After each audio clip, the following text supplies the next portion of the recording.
اللہ رکھیں تو اللہ کی طرف سے ان کی مدد ضرور ہوگی، طاقت و قوت میں ان کی کمی نہیں ہوگی یقیناً. لیکن کیا ہوتا ہے کہ اکثر لوگ بہانہ کر کے روزے کو ترک کر دیتے ہیں، حالانکہ روزہ رکھنا یہ جو فرض ہے اللہ تبارک و تعالیٰ کی طرف سے ہے، اس کی جزا بڑی بڑی ہے.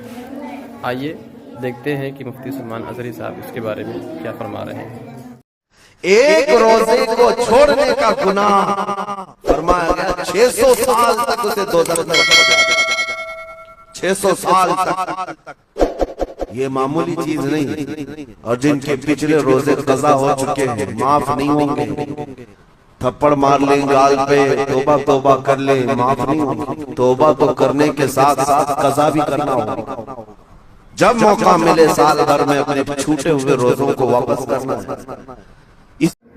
ایسے ہی مزید ویڈیو دیکھنے کے لیے ہمارے چینل کو لائک اور سبسکرائب کریں اور اس ویڈیو کو آگے شیئر کریں. جزاک اللہ.